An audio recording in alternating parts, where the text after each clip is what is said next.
Psalm 10. Lord, why do you seem so far away when evil is near? Why have you hidden yourself when I need you the most? The arrogant and their elitist pride persecute the poor and helpless. May you pour out upon them the very evil they've dreamed up against others. How they brag and boast of their cravings, exalting the greedy. They congratulate themselves as they despise you, these arrogant ones, so smug and secure. In their delusion, the wicked boast, saying, God doesn't care what I do. There's nothing to worry about. So successful are they in their schemes and prosperous in their plans. Your laws are far from them. They scoff at their enemies. They boast that neither God nor men will bring them down. They sneer at all their enemies, saying in their hearts, We'll have success in all we do and never have to face trouble. Their mouths spew out cursing, lies, and threats. Only trouble and turmoil come from their plans. Like beasts lurking in the shadow of the city, they crouch silently in ambush, waiting for the innocent to pass by. Pouncing on the poor, they catch them in their snare, to murder their prey in secret as they plunder their helpless victims. They crush the lowly as they fall beneath their brutal blows, watching their victims collapse in defeat. Then they say to themselves, The lofty one is not watching while we do this. He doesn't even care. We can get away with it. Now arise, Yahweh God, crush them once and for all. Don't forget the helpless and oppressed.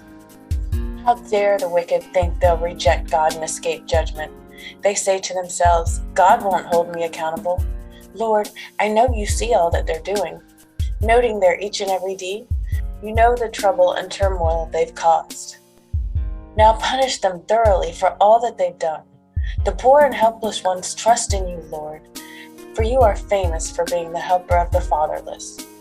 I know you won't let them down. Break the power of the wicked and all their strong-arm tactics.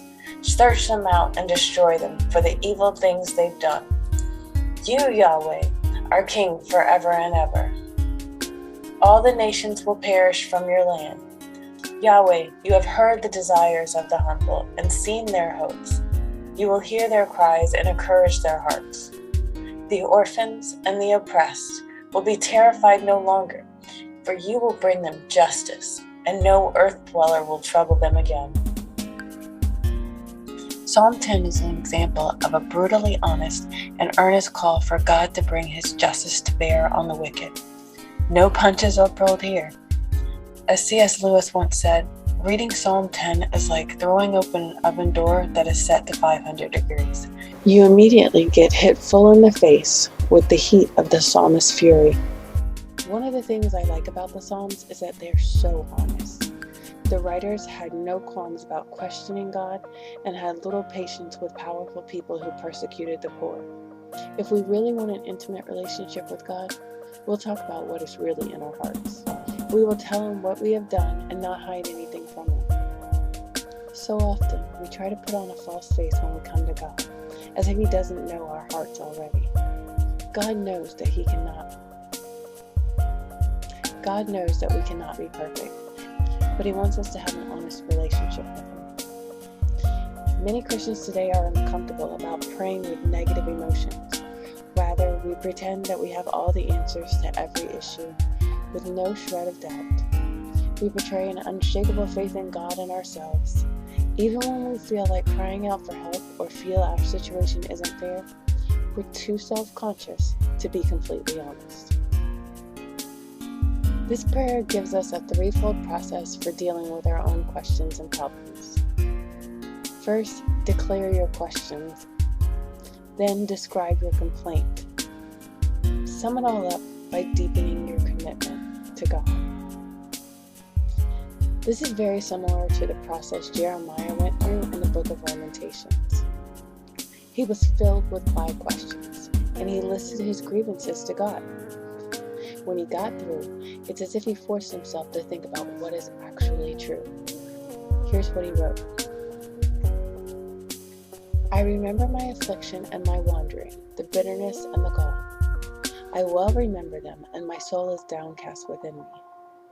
Yet this I call to mind, and therefore I have hope. Because of the Lord's great love, we are not consumed, for his compassions never fail. They are new every morning. Great is your faithfulness.